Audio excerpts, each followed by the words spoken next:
처음으로 불로 교제하게 하신 하나님께 감사드리고요. 높은 뜻 교회 이렇게 강단에 또 초대해 주셔서 목사님과 또 우리 성도님들 감사하고 반갑습니다. 처음에 초대 메일을 보고 높은 뜻 교회 알 것 같기도 하고 모를 것 같기도 하고, 이제 우리 교단 안에 높은 뜻 교회가 어딜까 했더니, 네, 이제 뒤에 설명을 좀 들으니까 또 낯선 것은 아니고요. 또 여러분 목사님의 가는 길이 낯설지 않고, 또 청교도 개혁주의 복음, 옛이라고 하는 표현을 old past, 옛 길이라고 붙이더라도 옛이라고 하는 말이 시대에 뒤떨어지고 혹은 생기가 없고 낡아 없어져야 하는 볼품 사나운 이런 의미가 전혀 아닙니다. 영원한 진리 또 영원한 복음, 이것이 바로 우리가 가야 할 옛길입니다. 예레미야가 말했던 대로. 아무튼 높은 뜻이라고 하는 것은 우리 조상들이 처음 복음을 받았을 때는 한자로 숭의라고 했습니다. 숭의. 그래서 높은 뜻 하면 영어로 하면 이제 divine will, 하나님의 뜻이다라고 하는 의미를 가지는 걸로 이해를 했습니다.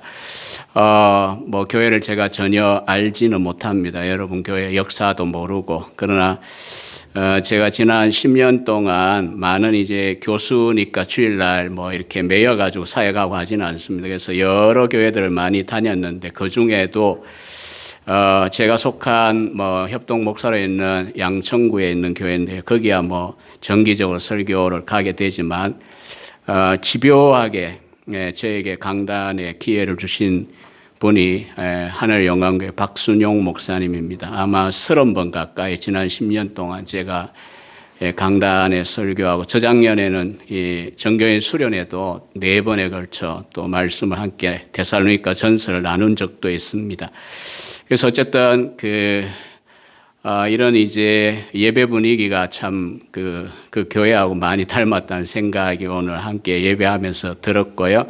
또 여러분이 사모하고 또 여러분이 갈망하는 이 10년 가운데 오늘 이 시간 하나님께서 큰 은혜를 주시기를 소망합니다. 아멘 안 하셔도 됩니다. 저도 목회 오래 하면서 아멘 하는 소리 안 했습니다. 또 왜 아멘 안 했냐고 한 번씩 웃으면서 장면도 뭐라 그러면은 목사님 말이 빨라가지고 아멘 할 틈이 없다 이러더라고요. 그리고 이제 조금 지금 적응 중입니다. 이 강단이 목사님이 워낙 두 분 다 크셔서 아마 이 강단이 지금 제가 조금 꺼졌을 거예요. 그래도 원고가 보이니까 걱정은 안 됩니다만은, 하여튼, 우리가 이제 지난주에 부활절을 지냈고요. 저도 이제 지난주에 속한 교회 오후 예배 설교에서 갈라디아 1장 1절부터 10절의 말씀을 나누었었습니다. 복음이죠. 다른 복음은 없나니. 여러분 이제 복음학교 이런 표현들, 복음교실 이런 표현들 쓰시니까, 낯선 분들은 원래 그게 좋은 말인데, 이단인가? 왜 복음교실일까? 이런 이제 느낌을 받으실 수도 있는데, 어쨌든 복음은 우리에게 생명이고, 언제나 우리가 전해야 되고, 또, 이미 안다라고 생각할 게 아니고, 늘 복음을 우리는 곱씹어보고, 우리의 것으로 소화를 해야 됩니다. 그래서 그래도 한 26, 7년 개척해서, 친구가 개척해서 26, 7년 된 교회인데, 산전수전, 죽을 뻔하기도 하고, 이러면서 이제 온, 그런 목회 사역인데, 복음을 모르겠습니까? 그럼에도 불구하고, 사도 바울이 갈라디아 1장에 특별히 4절에 있는 다른 복음이 없다고 했는데, 그 다른 복음이 아닌 진짜 복음이 무엇이냐? 십자가의 대속의 복음에 대하여, 굉장히 강렬하게, 저도 함께 누리고, 또 우리 교우들도 함께, 다시 이제, 누리는 그런 시간을 가졌습니다. 오늘 이제 여러분들 교회는 알지도 못하면서 무엇을 전할까 고민하다가 오래전에 이미, 고민한 중에 정한 게 바로 이 디모데후서 2장에 있는 이 말씀이고요. 오늘 제목은 그리스도인의 3가지 이미지입니다. 우리 그리스도인이 누구냐라고 하는 것에 대해서 여러 가지로 생각할 수 있고 성경 전체가 다 사실은 그리스도인이 누구냐에 대한 말씀이긴 한데 뭐 제한된 시간 또 평소에 잘 배우고 계시니까요. 제한된 시간에 바울의 이 본문 가운데 있는 내용들을 살펴보려고 합니다. 이 거꾸로 이 7절을 보시면요. 내가 말하는 것을 생각해 봐라. 주님께서 너에게 총명을 주실 것이다. 그러니까 3에서 6절까지 넉 절을 말하고 난 다음에 바울은 디모데, 믿음의 아들 디모데에게 디모데야 생각을 좀 해봐라. 이렇게 이제 권면을 하고 있거든요. 이 생각하다라고 번역이 되었지만 우리가 이해하고 또 숙고하는 것을 의미합니다. 그냥 막 이렇게 막 지나가 버리는 게 아니고 뭐 말을 했으면 좀 깊이 되새김질하고 생각을 해보라는 거죠. 깊이 생각, 의미를 충분히 파악하기 위한 노력을 해보라는 의미입니다. 오늘 이제 우리들에게도 역시나 생각을 좀 해보라. 그러니까 생각을 해보라 하시니까 우리도 이제 덩달아 생각을 좀 해보려고 하고요. 그 다음에 우리가 생각만 하면 되는 건 아니고 7절 하반절에 그렇게 할 때 주님께서 너에게 혹은 우리에게 총명을 주실 것이다라고 말했습니다. 뭐 총명 혹은 총기라는 표현을 우리가 자주 쓰긴 하지만 바울이 쓰고 있는 용어는 시네시스라는 헬라어 단어 뭐 몇 개 안 쓸 거니까 또 너무 또 교수가 오면 또 딱딱해진다 이렇게 생각하실 필요는 없고요. 잊어버려도 괜찮아요. 목회할 때도 가끔 피치 못할 때 제가 이제 원어를 쓰고 양해를 구하고 잊어버려서 된다라고 이야기하는데 왜냐하면 우리말로 이렇게 최선을 다해 번역을 했는데 포괄적인 의미를 다 담지 못할 때가 있기 때문에 이제 이런 단어입니다. 그러나 잊으셔도 됩니다. 시네시스 이런 단어가 있습니다. 근데 이 뜻은 이제 총명이라고 번역되어 있지만 이해력이나 통찰력이나 분별력 등 다양한 의미로 쓰입니다. 영어로 하면 insight나 understanding과 같은 용어로 번역이 되어집니다. 그러니까 7절은 오늘 우리에게 이 상보적인 우리의 인식에 있어서 두 가지의 중요한 그 원칙이랄까요? 뭐 하여튼 이야기를 해요. 첫째는 우리가 생각을 해야 됩니다. 누가 대신 생각하지 않아요. 우리가 성경을 열심히 읽고 연구하고 무슨 복음 교실이든 혹은 여러분 교회도 또 다양한 이제 기회들이 있으실 텐데 과정을 따라서 목사님께 배우고 또 우리 교육자들에게 배우고 또 앞서간 믿음의 선배들과 나누기도 하고 이렇게 하면서 소위 지식에 있어서 자라가고 또 오늘 말씀과 같이 생각이 자라가는 그런 이제 훈련이 필요합니다. 그럼에도 불구하고 우리가 이제 생각하고 공부만 하면 되는 건 아니고요. 하나님께서 총명, 깨닫는 마음, 이해력, 분별력을 주셔야 우리가 공부하는 것이 의미가 있습니다. 사실 우리가 이제 머리를 갖고 있잖아요. 머리. 사실 제가 이제 전통적인 우리 교단이 전통적입니다. 여러분들 좀 낯선 분도 있을 텐데 우리 합동 교단이 보수적이고 규모도 크고 또 뭐 욕도 많이 먹고 때로 뭐 여러 가지로 또 반면에 이제 굉장히 신앙과 신학이 보수적이고 청교도 개혁주의 이게 우리 교단 신학의 정체성이거든요. 여러분 교회하고 통하긴 합니다. 그죠? 문자적으로는. 그런데 이제 그럼에도 불구하고 이상하게 이 청교도 개혁주의는 칼빈도 그랬지만은 소위 사람이 힘쓰고 노력하고 공부하고 연구하고 지적인 수고를 하는 이걸 절대 안 무시하는 게 우리 개혁주의 전통이거든요. 여러분들 목사님 설교도 제가 이제 와야 되니까 한번 들어봤어요. 이 목사님 설교도 그렇고 또 청교도들의 설교도 얼마나 생각을 해야 됩니까? 그냥 막 가슴으로 머리는 떼버리고 가슴으로 받을 수 있는 설교가 아니거든요. 이 강남인가요? 강동이죠. 저기가 암사동에 있는 하늘영광교회도 가끔씩 그럽니다. 70분, 80분씩 주일 설교를 하시는데 제가 들어봐도 신학교 제가 강의실에서 강의하는 것보다도 더 진합니다. 나는 그렇게 강의 못합니다. 이렇게 이제 목사님 정말 청교도적인 그런 설교를 하고 계신데 생각을 하라는 거거든요. 생각. 학생도 공부는 안 하면서 지혜를 주시옵소서. 그러면 지혜를 주실까요? 반면에 공부만 죽어라라고 하면서 하나님의 지혜와 총명을 안 주시면 될까요?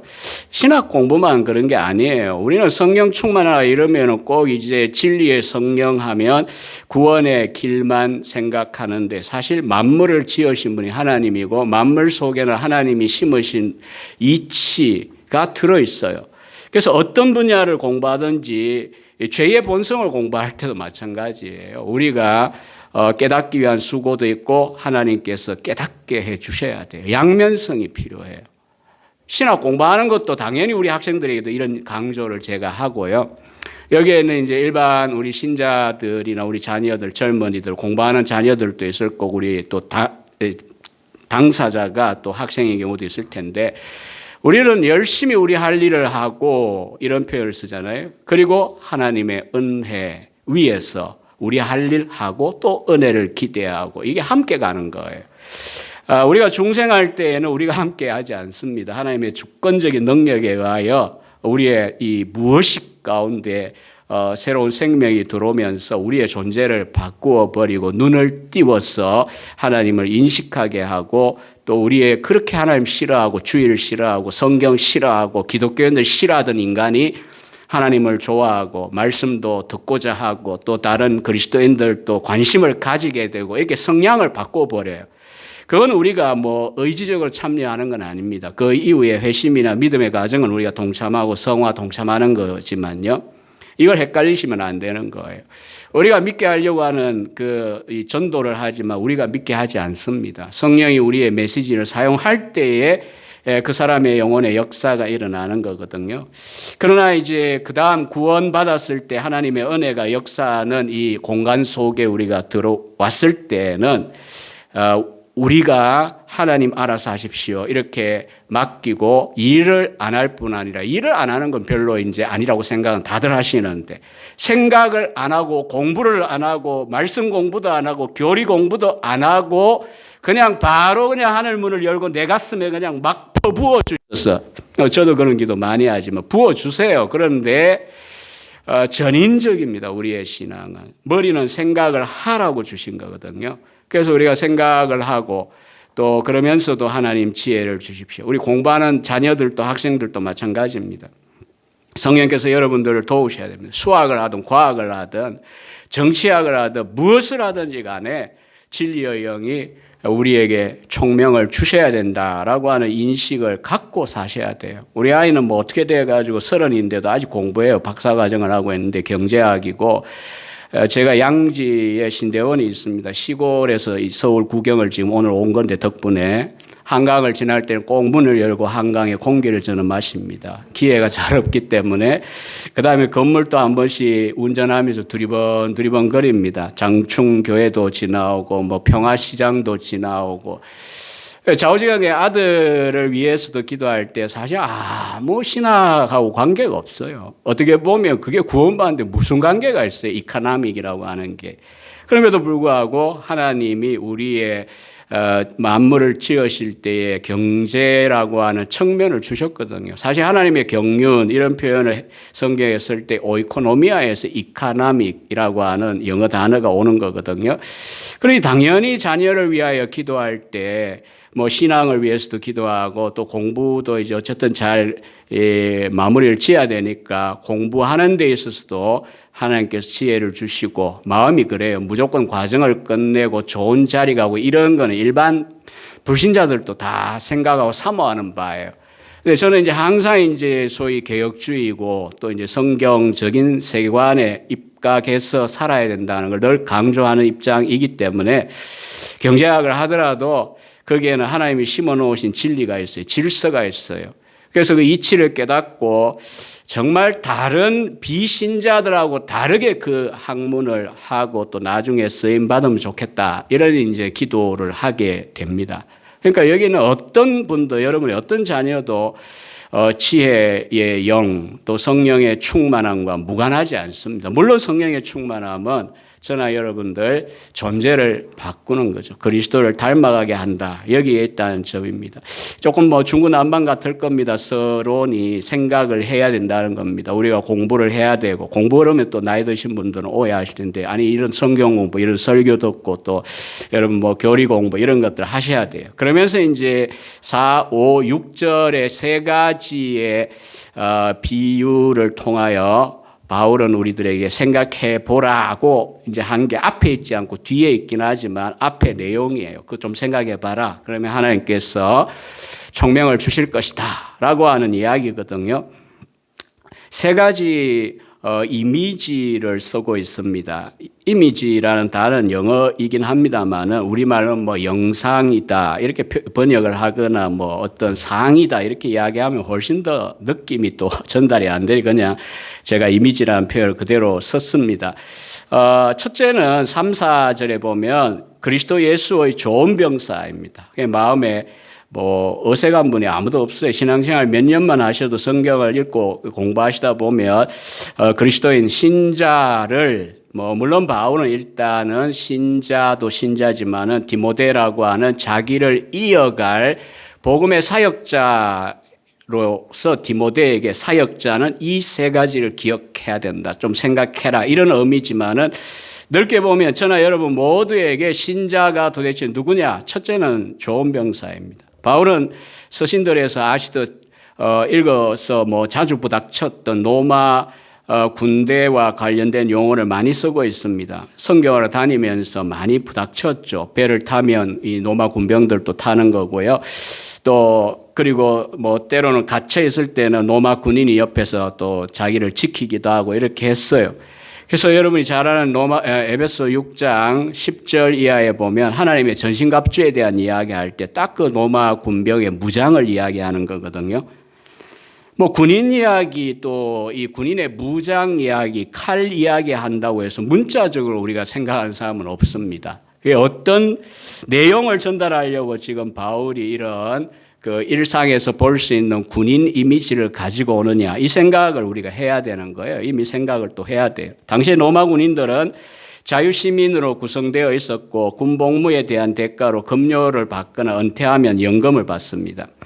또 이 로마가 이제 시오노 나나미라고 하는 일본 여자분 이탈리아에 뭐 아직도 80 넘었나요? 나이 많은데도 책들 쓰고 계신데 어쨌든 이 로마인 이야기라고 하는 15권짜리 책을 통해 우리가 이 지중해나 로마 역사에 대하여 재밌게 접근을 우리가 했습니다. 10몇 년 전에 세대들은 그랬습니다. 어쨌든 거기 보면 이제 로마 군인 이야기들도 많이 하고 있는데 이 로마에 정복된 속주민들의 경우에는 만약 이제 보조 군사들로 이제 자기가 함께 참여하여 공을 세우면 어떻게 되냐 하면 로마 시민권도 획득할 수 있습니다. 시민권 하면 바울 읽으면 꼭이 등장하잖아요. 그래서 아마 이제 바울의 조상들 중에도 누군가가 군대에 동참했다가 전공을 세우고 시민권을 받지 않았을까, 유대인인데 그렇게 추측을 하기도 합니다.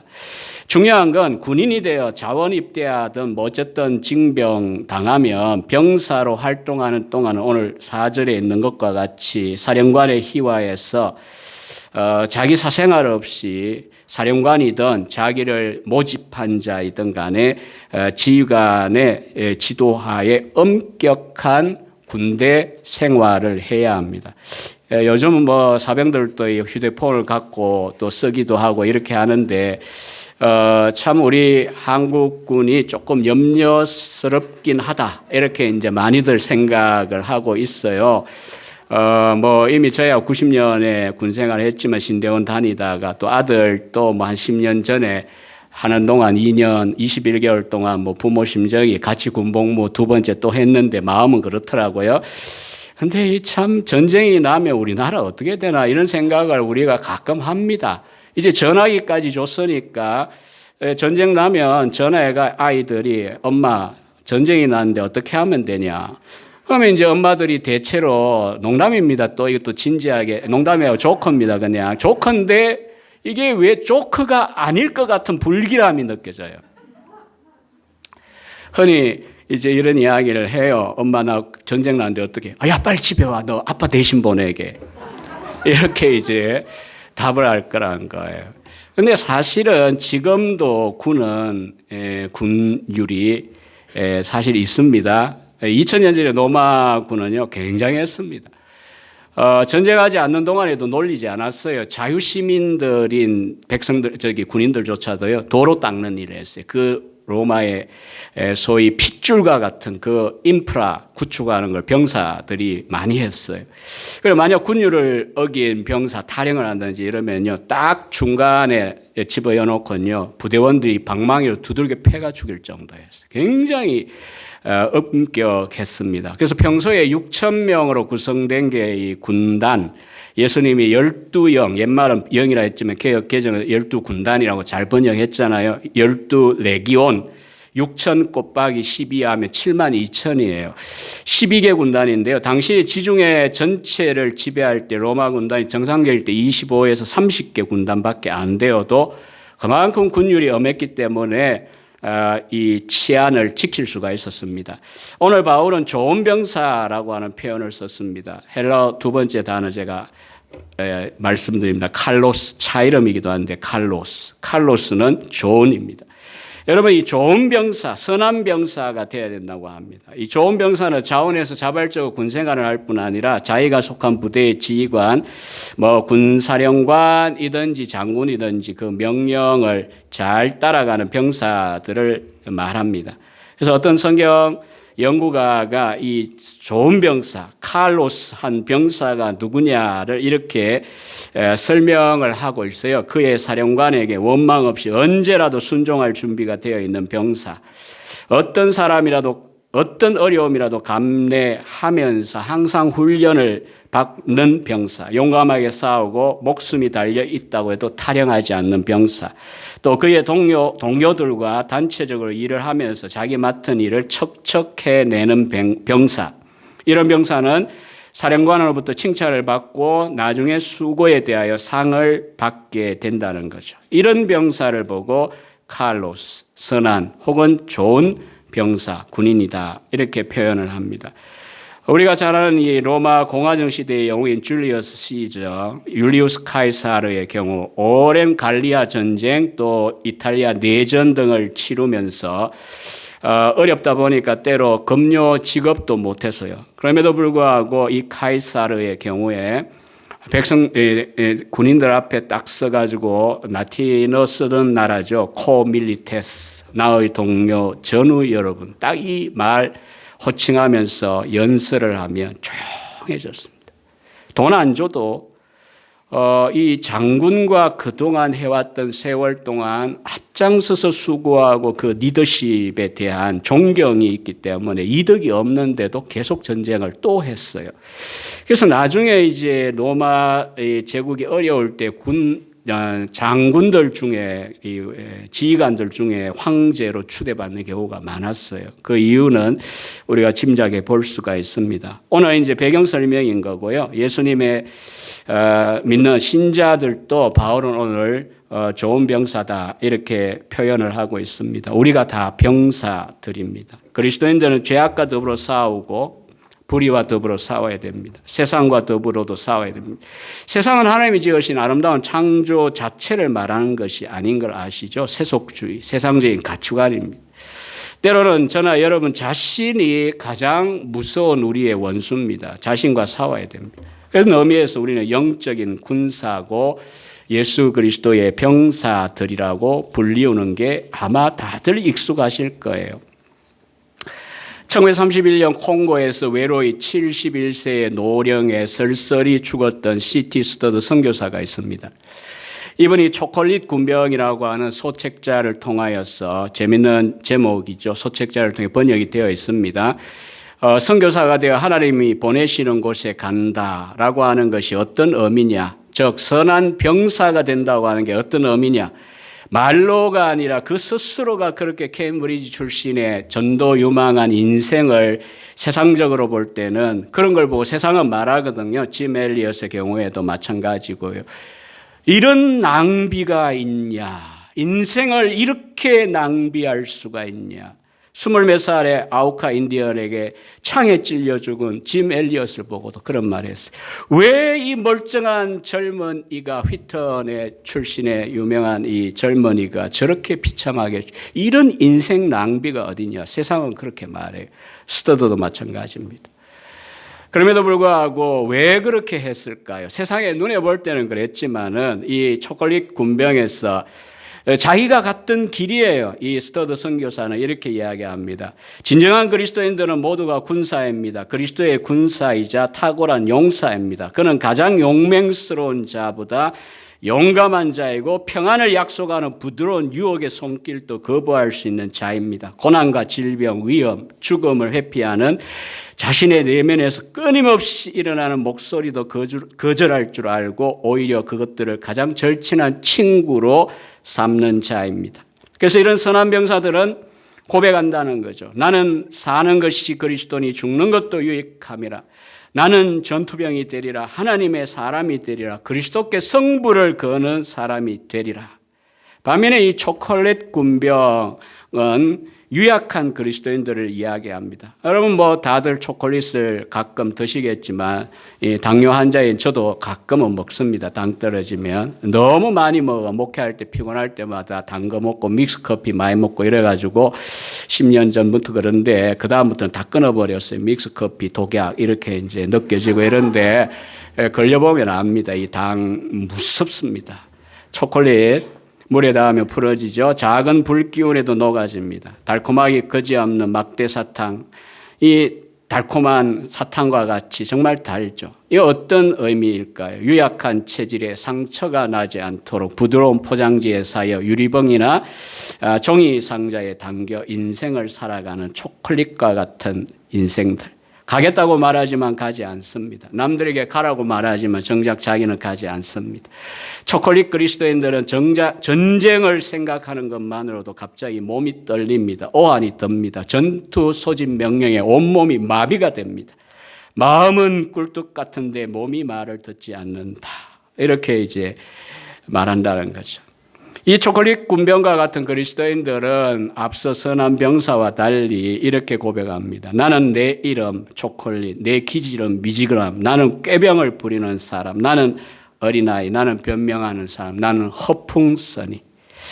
여러분, 저나 여러분들은 이 둘 중에 스터드가 우리에게 묻는 이 재밌게 표현을 했지만은 어느 쪽입니까? 그리스도 예수의 카를로스, 좋은 병사입니까? 아니면 초콜릿 군병인 것 같습니까? 한 주의 삶, 지나온 인생을 뒤돌아보면 그리스도 예수의 좋은 병사란 우리의 사령관 되신 그리스도 예수를 진심으로 사랑하고 존경하여 그분의 말씀에 잘 순종하는 사람을 말합니다.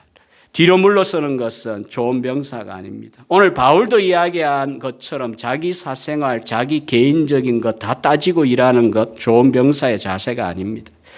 바울이 권한 대로 우리를 부르신 주님, 우리의 지휘관인 주님을 기쁘시게 하기 위하여 때로는 동낙 함께 기뻐하지만 낙을 누리지만 때로는 동고 함께 선접을 마시고 고통을 겪기도 해야 되는 것이 좋은 병사입니다. 특별히 디모데후서는 바울의 유서와 같고요. 자기 다음 이어 이제 소위 복음 전도를 해야 되는 이 젊은 종 디모데에게 준 정말 비장하고 참 진짜 이 신명기도 이 모세의 고별 설교이기 때문에 출애굽기, 레위기, 민수기하고 이 정서가 느껴진 게 다르거든요. 고별 설교이기 때문에. 디모데후서도 고별 설교예요.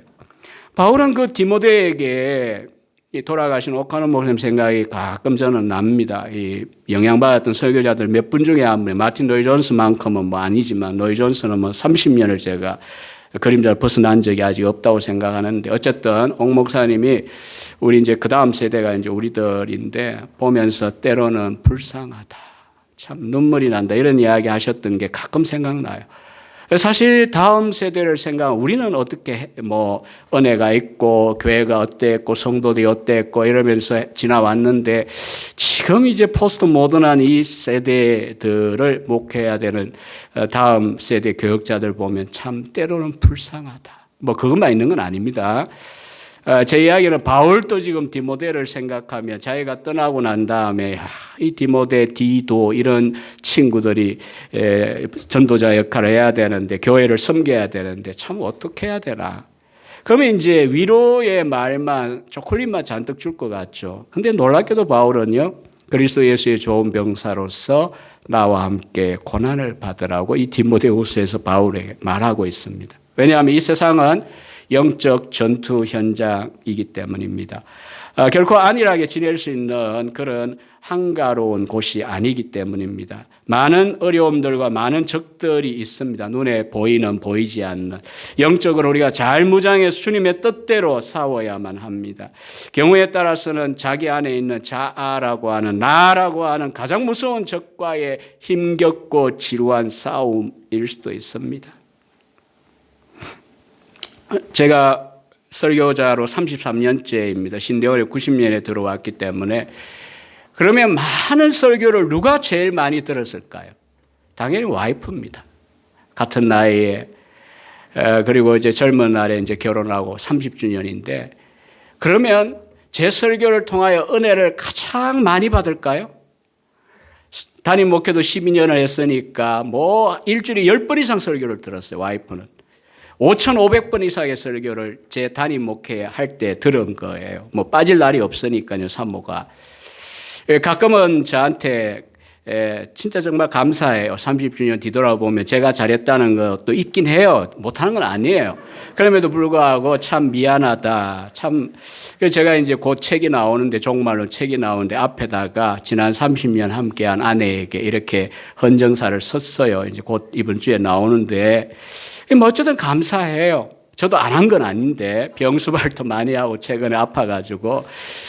그런데 어쨌든 참 뭐 또 이야기하면 또 집사람 뭐라 할 건데 나중에. 그러나 뭐 어쩔 수 없어요. 은혜 받는 게 참 감사해요. 어떻게 남편 설교를 33년 동안 들을 수 있을까요? 대단해요. 저 같으면 못 들을 것 같아요. 제 입장이.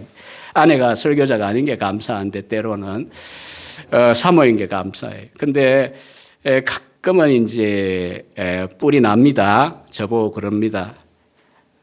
당신 그리스도인 맞아? 성화가 있어? 라든지. 가끔 이제 제가 괴롭히면, 그죠? 처음에는 잘 참더니 어느 순간부터는 이제 그러더라고요. 그러면 이제 제가 어떤 생각이 들까요? 그래, 난 그리스도인이 아닌가 보다. 이건 아니에요. 그건 아니에요. 회개해야죠.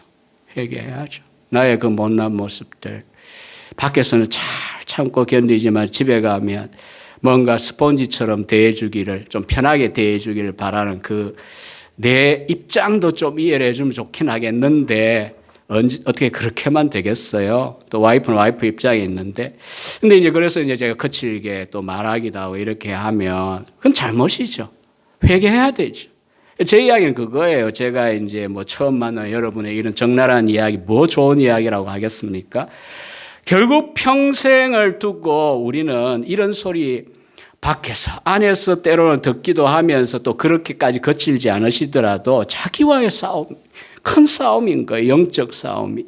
주님이 기뻐하시는 내 인생이 무엇인가, 이 지휘자이신 그분의 앞에 우리가 물어야 되고, 우리와 싸워야 되고, 많은 유혹과도 싸워야 되고, 이 전투입니다, 인생은. 두 번째는 5절에 보면 그리스도인의 이미지는 경기하는 자입니다. 법대로 경기하지 않으면 승리자의 관을 얻지 못한다. 경기하는 자, 운동선수를 말하죠. 플레이어를 말하죠. 게임 플레이어를 말하죠.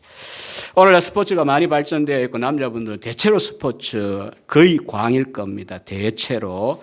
스포츠 참 좋아합니다. 스트레스 풀기에도 좋고. 그래서 로마 사회에도 발달했습니다. 주전 776년에 이미 올림픽 경기가 시작되었습니다. 고린도에는 이스티미안 경기가 있었습니다. 오늘 이 본문이 가르치고 있는 경기는 대체로 볼 때 운동 가운데 달리기, 육상 종목일 가능성이 많습니다. 달리면 당시에는 이제 남자들만 출전하고요. 실오라기 하나 거치지 않고 이제 발가벗고 경기를 했습니다. 우승하면 이제 월계에서 관을 씌워주었고요. 바울은 이 5절에서 이 승리자의 관을 얻는다, 승리하며 했는데 이 스테반이라고 하는 게 바로 월계수의 관, 승리자에게 씌워주는 시드는 면류관을 이야기합니다.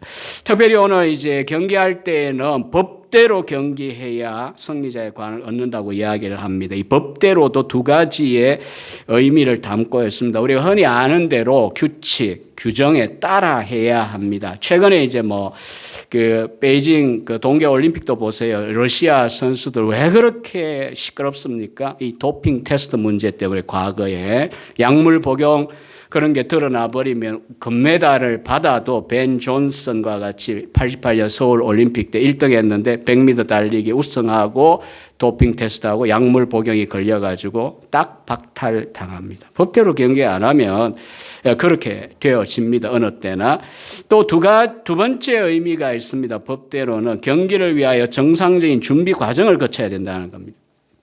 우리나라에 소위 줄여서 국대라 그러잖아요. 국가대표가 되면 어느 순간 소집 명령이 떨어지잖아요. 소집되어 가지고 태릉 선수촌에서 이제 정해진 규칙에 따라 자고 일어나고 훈련하고 먹는 것도 조절되고 이렇게 해야 되잖아요. 합숙 훈련합니다.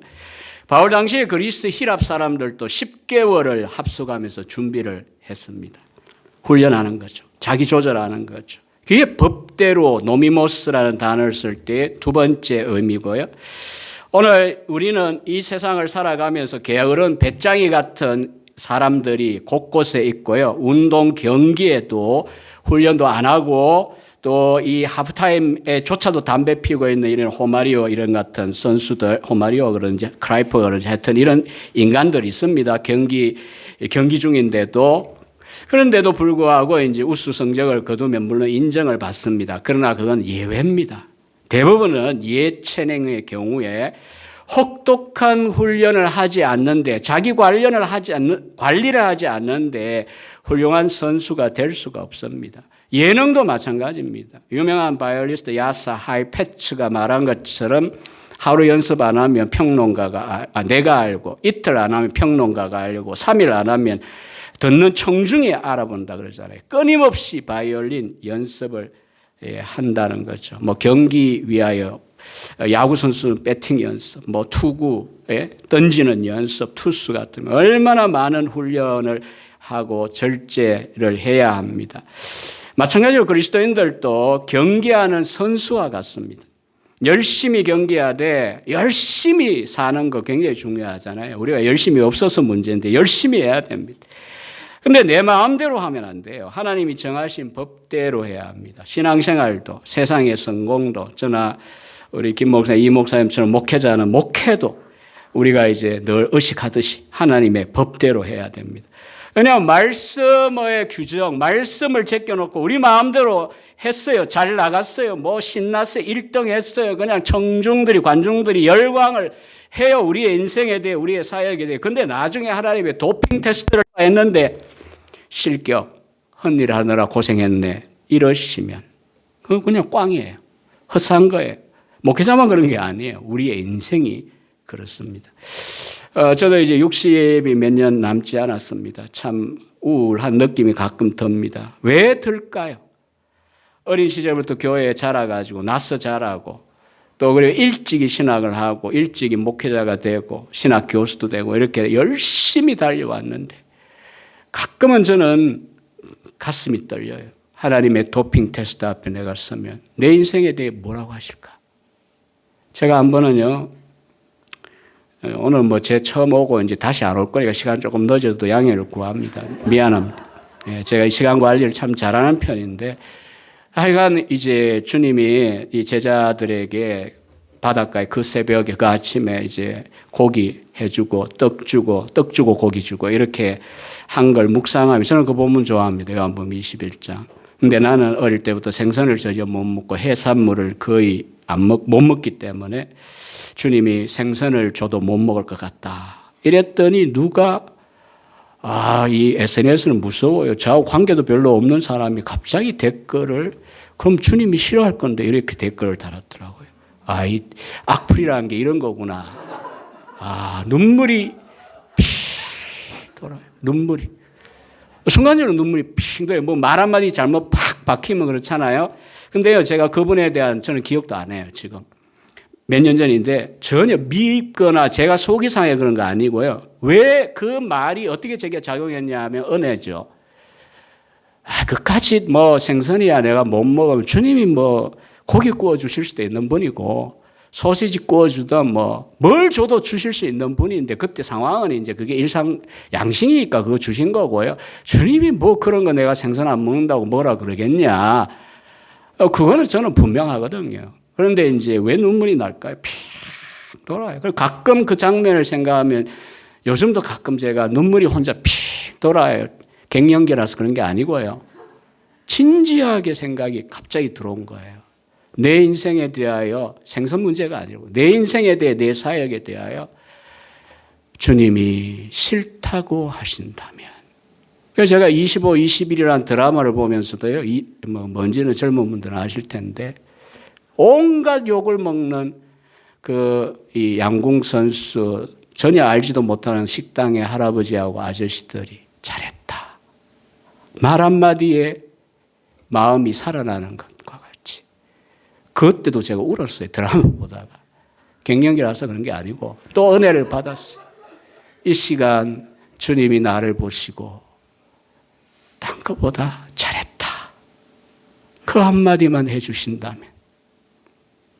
참 사실 우리가 다 힘들거든요. 인생이라는 게 겉으로 볼 때 멋져 보이고 많은 거 있어도 교수생활 뭐 괜찮습니다. 그러나 이제 몇 년째 이 중병하고 투병하고 옆에서 이렇게 같이 지내보면 저도 약해지고 정말 갈팡질팡할 때가 많아요. 그런 인생인데 뭐 딴 것보다 주님이 그냥 날 보고 야 잘했다.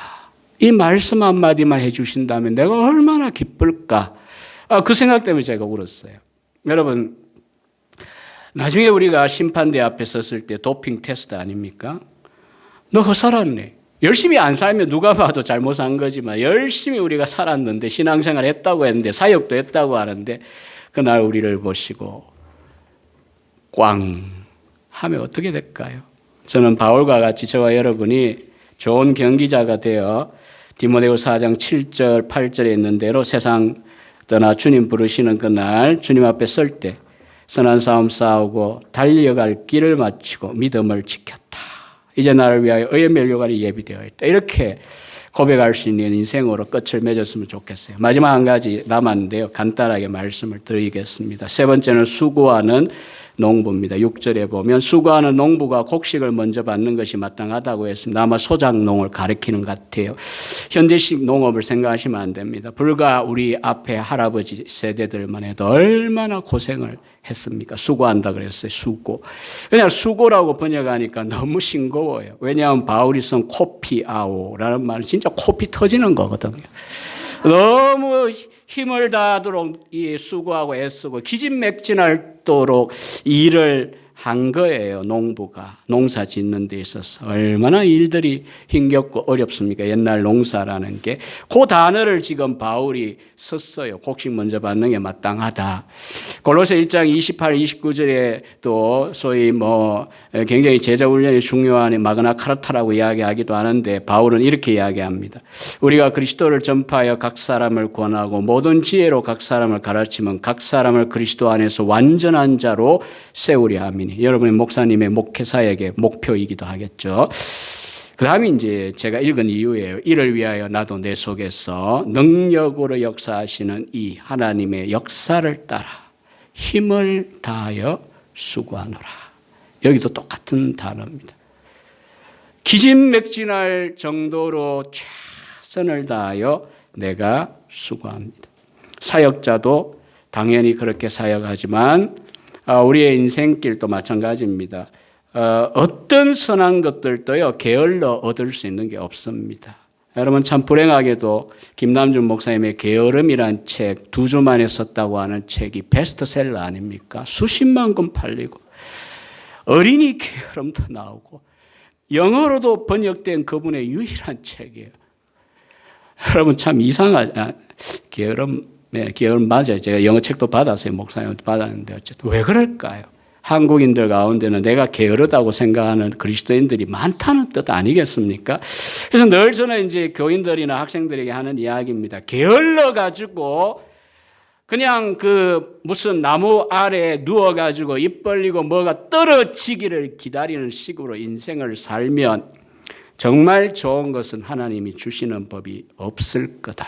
구원은 은혜로 값없이 우리가 알지도 못할 때 이미 주셨지만 하나님의 일하는 방식이 그렇습니다. 열심히 우리가 무엇인가 가치 있는 것을 우리가 깨닫고 하나님 저거 나에게 주시기를 원합니다. 공부든 우리가 미래에 대한 어떤 사역의 비전이든지 여러분의 소명이든 뭐든 간에 그렇습니다. 심지어 결혼 문제도 그렇잖아요. 부지런하지 않고 열심을 다하여 수고하지 않고 쉽게 얻을 수 있는 게 무엇이 있습니까? 그런 거 있다면 착각하지 마세요. 그건 은혜지 우리가 잘났어가 아닙니다. 하나님께서는 대체로 주실 때 보면요, 정말 수고를 통하여 애간장을 타고 힘을 다하여 기진맥진하여 수고할 만큼 수고를 통하여 목회 사역이라는 것도요 결실을 해요.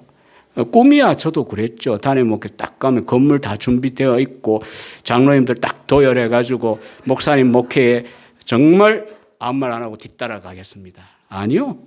첫 단계부터 시작해가지고 그냥 격론이 벌어지고 야 이러다가 폭발하겠다 싶을 만큼 목사가 있다고 생각도 안 하시는가 보다.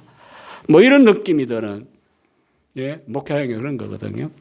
그런데도 도망가면 되겠어요? 그냥 이 새벽마다 기도하고 결국은 말씀으로 섬기고 가르치고 수고하고 애쓰다 보면 결실들이 때가 되면 나오는 거거든요. 사역이라는 것도. 여러분 교회도 그렇겠지만 우리의 성도님들의 삶 가운데도 마찬가지입니다. 우리의 신앙도 마찬가지입니다. 김 메고 잡초 뽑고 땀 흘리고 수고하는 농부와 같이 우리가 우리의 신앙 또 우리의 가정도 일구어 가셔야 때가 되면 수고하는 농부가 먼저 추수의 기쁨을 누리는 것이 마땅하다고 하는 이 말씀이 우리에게 적용이 될 겁니다. 말씀을 끝맺습니다.